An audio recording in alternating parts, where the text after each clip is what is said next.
takeaways, what you should know about this week's Bishop Conference in Baltimore. North American Summit. President Joe Biden welcomes the leaders of Canada and Mexico to the White House to manage migration. Climate change debate. Republicans reveal what's included in the Democrats' wish list. And religious renovation. See the changes taking place at the Church of the Nativity in Bethlehem. On EWTN News Nightly for Thursday, November 18th, 2021.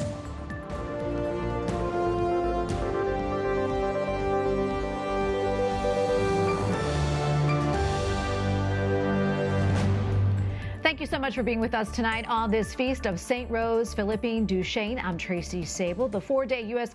Conference of Catholic Bishops meeting in Baltimore wrapped up today with executive sessions behind closed doors. The church leaders then headed home. But the biggest news came yesterday with a document on teaching the Holy Eucharist. This document is part of a strategic plan that the bishops have already had approved. And so this is a document that is reaching out to all Catholics, and we're being consistent with that. The power button at the bottom right of the keypad. The display of the keypad. The document is entitled The Mystery of the Eucharist in the Life of the Church. It was approved yesterday by a nearly unanimous vote. The meetings marked the first in-person session by the church leaders in 2 years. They are scheduled to meet again in June. And joining me now is Dr. Matthew Bunson, Executive Editor and Washington Bureau Chief of EWTN News. Matthew, great to see you. So tell us, what were some of the highlights and the main takeaways from the Bishops' Conference? Well, as you noted, the most important takeaway is relating to what the bishops really had at the top of their agenda, and that was a discussion and action on the Eucharist in the life of the Church, the life of American Catholics. We had the approval of the document on the Eucharist that you just noted, nearly unanimous. It had only 8 votes against it, with a couple of abstentions. But then we also had the bishops moving forward with this plan for a Eucharistic revival. That's something I know that we're going to have to talk a lot more about over the next 3 years. But really this focus on the Eucharist, while much anticipated, did not have the fireworks that were also much anticipated. In large measure, I think, because of the way that this was handled in the discussions behind closed doors on Monday and perhaps even Tuesday afternoon ahead of the vote. So it was a serene debate over the document, and I think the bishops should be very pleased with the final result. Matthew, can we talk a little bit more about that? You know, the significance of that vote and what you think or hope will actually result from it. Well, coming in, there were 2 things that were much discussed. The first was the need for a document, some sort of a restatement of what the Church teaches and believes about the real presence and the place of the Eucharist in the life of the Church and the life of Catholics, and the importance for all of us to be worthy to receive the sacrament. But then there was also the sort of Sturm und Drang, the drama that seemed to accompany so many of the discussions relating to whether or not there was a small group of bishops who were trying to deny President Joe Biden communion. There are discussions in this document about the worthiness to receive the sacrament of the Eucharist, but at the end of the day, the focus was on catechesis, on a teaching document, not on trying to deprive people of the Eucharist, but helping all of us to be more worthy to receive the Eucharist. And Matthew, another thing I want to talk about is the Eucharistic Revival Campaign. You know, what does this exactly entail? We'd been hearing for a while, and it was really launched in June by Bishop Cousins, that we really needed to have a Eucharistic revival in the country. So what he was able to do in his presentation to the bishops yesterday was to lay out sort of what's envisioned for the next 3 years. Part of it is going to be a training, a helpful series of exercises for the U.S. Church in the teachings of the Eucharist, as well as sending out priests who can teach even more about the Eucharist. We're dedicating that first year, sort of placing ourselves under the patronage of Carlo Acutis, the young saintly child from Italy, who did so much to spur interest and love for the Eucharist. And then we're going to proceed to a parish level, culminating in 2024 with what they hope will be a National Eucharistic Congress that will be held in Indianapolis. So there's a lot ahead of us to talk about and a lot to do. And before I let you go, final thoughts on the conference and what happens from here. Yeah, well, heading into this conference, there was fear, there was discussion about disunity among the bishops. As we saw with the votes, they were able to reach an important consensus, not just on the Eucharistic document, on the teaching document, but also on this Eucharistic revival, and moving forward as a conference to many of the challenges that we're facing, including the question of how we're going to grapple with synodality, which is one of those other great pillars of Pope Francis's pontificate over the next couple of years that we're going to be hearing a lot more about as well. Well, Matthew, thank you so much for your time. I always appreciate your analysis. Great to be with you. President Biden's pick to run one of the agencies charged with overseeing the banking industry faced some intense questioning today on Capitol Hill. Saleh Amarova grew up in the Soviet Union. Republicans on the Senate Banking Committee say she is a socialist who would seek to nationalize the U.S. banking industry. Democrats say the 55-year-old is the victim of a smear campaign. While staying in the nation's capital now, President Joe Biden convenes a North American Leaders Summit at the White House. The U.S., Canada, and Mexico are all trying to tackle issues like mass migration, which has been setting records at the U.S. southern border. White House correspondent Owen Jensen reports. Owen? Tracy, good evening to you. Tonight, the White House says this is about more than migration. But the flood of migrants seeking protection in the U.S. has been nonstop, and the White House response to the situation, well, they've been slammed. North American leaders gather for a summit at the White House. President Joe Biden first hosts Canadian Prime Minister Justin Trudeau. The two men have a long-standing relationship dating back to the Obama administration. We've had a lot of meetings around the country, around the world.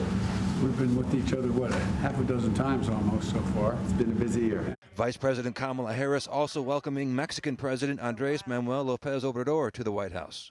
Today was the first trilateral get-together for the North American leaders since 2016. And despite the smiles and warm welcomes, deep differences among them remain, including climate and what U.S. senior administration officials call migration management.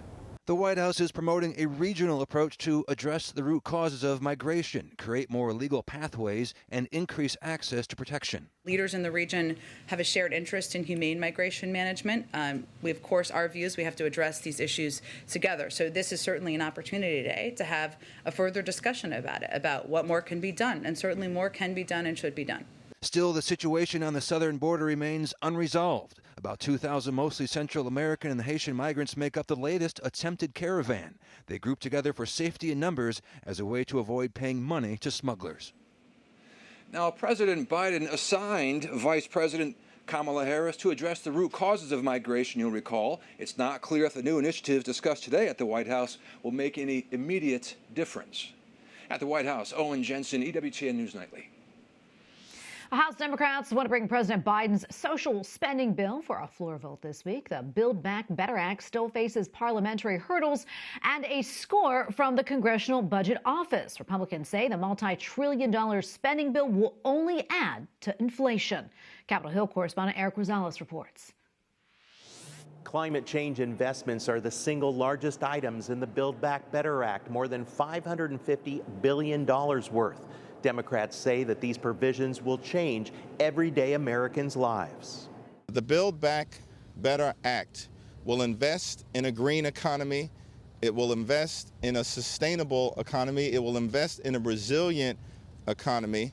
Republicans say the trillions in spending will add to inflation and bankrupt America. What we do know is that this piece of legislation in 5 years will add more than $800 billion to the national debt. That doesn't sound like it cost zero. Republicans tell me much of what President Biden hopes to achieve can be done with existing laws. Plus, traditional fossil fuels will still be needed. We're going to need liquid fuels for the foreseeable future, and this administration seems to think that everybody's going to be driving around electric cars real soon. That's not going to happen. The Biden administration is pushing electric vehicles. In the bill, drivers can get a $7,500 rebate for buying them, and another $4,500 if the car is made at a union plant. But Senator Lindsey Graham tells me it's a payoff to unions. This is a payoff. It stinks to high heaven, and Joe Manchin said he wouldn't stand for it. But you're punishing manufacturers in South Carolina who make BMWs and Volvos that are electric simply because Democrats want to give money to their union friends. Republicans are expected to ask the Senate parliamentarian to remove the tax break for Made in America electric vehicles. They tell me capitalism, not government control, drives the economy. What we need to do is incentivize those things and not use the heavy hand of government through regulations and mandates and taxes and requirements to literally kill the economy. House Speaker Nancy Pelosi says that she expects a CBO score soon. She will then bring it to the House floor for a vote. At the Capitol, Eric Rosales, EWTN News Nightly.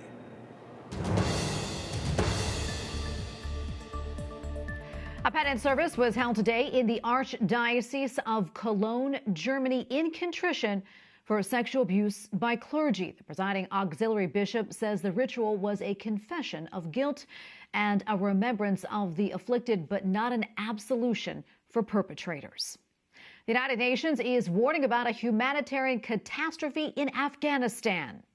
We fear and predict that up to 23 million Afghans will be in crisis or emergency levels of food insecurity. International community engages with the Taliban.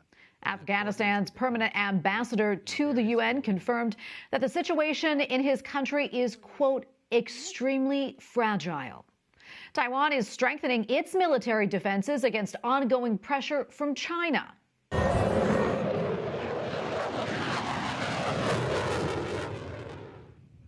Taiwan's president has commissioned 64 newly upgraded fighter jets, which are outfitted to combat potential electronic interference. President Tsai says the jets show the strength of Taiwan's cooperation with the U.S. defense industry.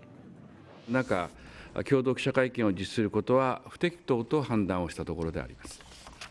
Japan's chief cabinet secretary explains why a joint press conference with South Korea was canceled yesterday in Washington, D.C. Japan objected that South Korea's chief of police had visited regional islets which are disputed between the two countries.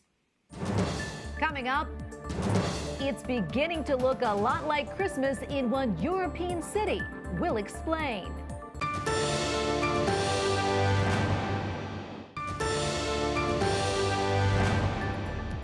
President Biden says his Build Back Better agenda aims to expand access to affordable health care and child care, but pro-lifers say they are concerned the bill lacks long-standing pro-life protections such as the Hyde Amendment. At the U.S. Conference of Catholic Bishops warned in a letter to Congress that it is completely unacceptable if the bill supports taxpayer-funded abortions. And joining me now is Jordan Buzza, director of CMF Curo. Jordan, welcome. Great to see you. Let's talk a little bit more about the Build Back Better agenda and what concerns you.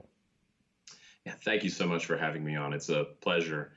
As you mentioned, the easiest thing to identify would be the lack of a prohibition on taxpayer funding for abortion, the Hyde Amendment. For decades, there's been bipartisan support because we've recognized that we are deeply divided on the issue of abortion.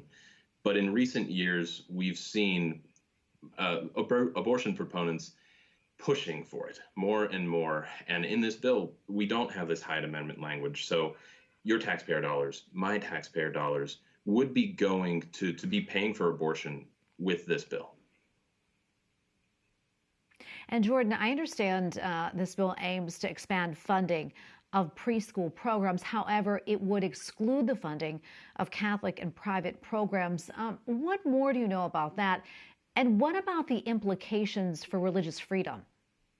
Right. So this is something that is really troubling, and it's honestly a bit mystifying how this is included.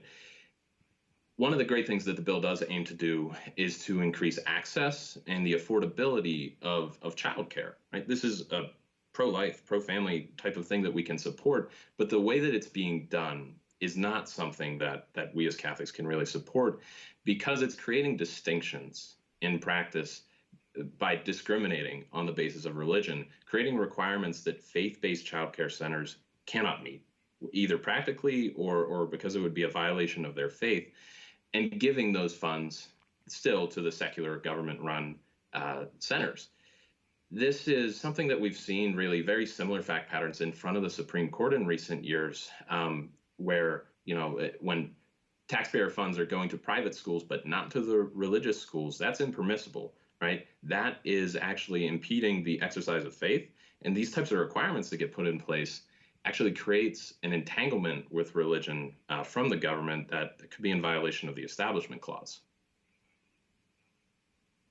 Yeah, and what else in this bill sort of raises an alarm for you, and you think that, more people should know about that they maybe don't now?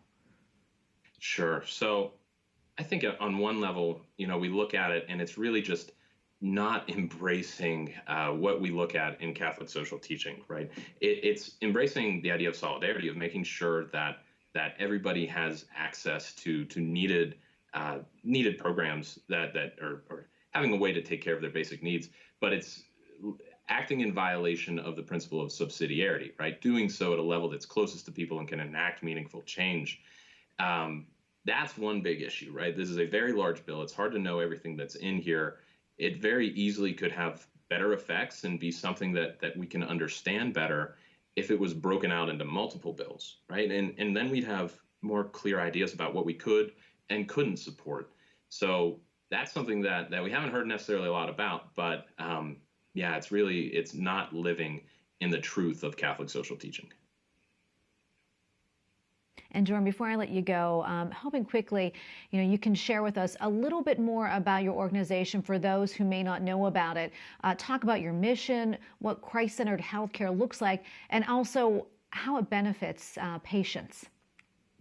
Right. So if this bill is not embracing subsidiarity, that's what we're trying to do. We are a Catholic healthcare organization that is really an option for people for their healthcare. But it's more than what people necessarily recognize as coming from healthcare today. CMF Curo, our ministry, we're trying to help people be fully alive in their healthcare, spiritually, mentally, and physically. They can learn more at our website, cmfcuro.org, because so much of what we see in healthcare is broken, and paying for abortions, not taking care of the whole needs of the human person. So we need more solutions like CMF Curo to make sure that the actual needs of people are being met. Well, Jordan, thank you so much for your time today and speaking with us. It was a pleasure. Likewise. Thank you so much. Up next, Council on Culture. The Vatican explores the topic of humanism. And birthplace of Jesus. See the renovations taking place at the Church of the Nativity.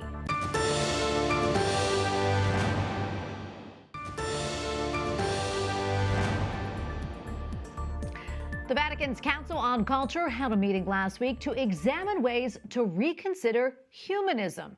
Rethinking Anthropology Toward a New Humanism explored its roots in biblical and classical principles. The assembly met last week, both online and in Rome. Another large gathering and general meeting is scheduled for later this month. Joining us now is Jose Casanova, Professor Emeritus at Georgetown University, who took part in the meetings. Professor, great to see you. Thank you for your time. Can you explain to us, exactly what humanism is? I think a lot of people think of it as being without a spiritual element, or at least without an element of God. So can you explain that to us? And also, how does faith play a role in humanism, if at all?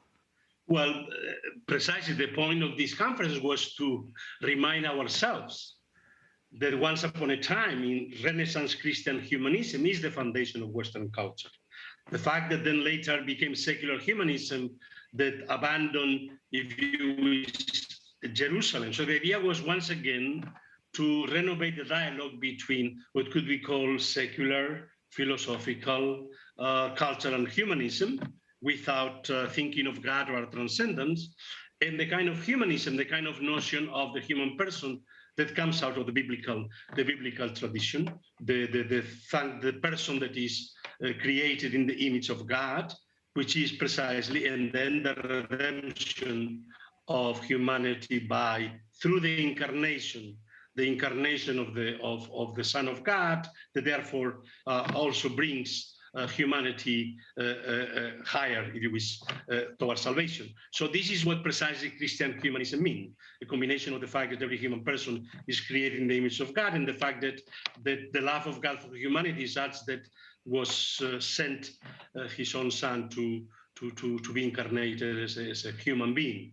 So what could be more higher for humanity than this? So this is basically, there was an attempt to enter, it's part of the Pontifical Council for Culture, where there is a Pontifical Council for Interreligious Dialogue. This is particularly the Pontifical Council, which is in charge of dialogue also with secular thinking, with science, with culture in general, with literature, with the arts. So this is part of this dialogue with the world, like basically Gaudium et Spes, the kind of the dialogue between the church in the modern world. And before I let you go, can you talk to us a little bit about what you talked about, your remarks and your reflections on the focus of the meeting? My remarks were basically to open up in our global age, Nostra Aetate. This was the document of Vatican II that precisely opens the dialogue.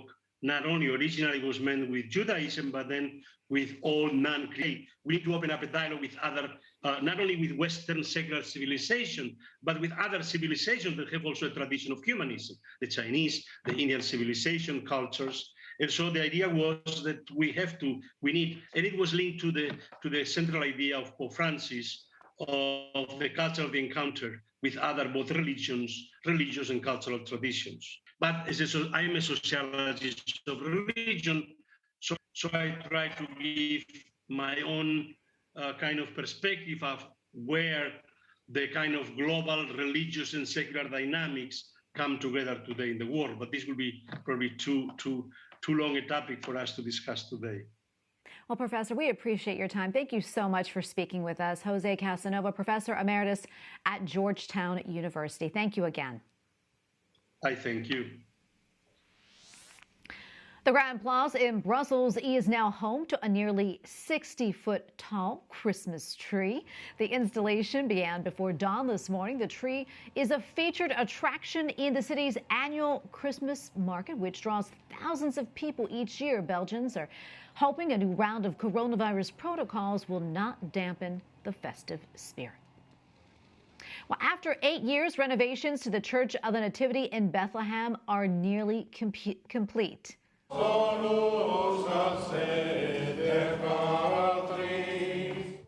The Franciscan friars process with worshipers for Mass in the church's grotto.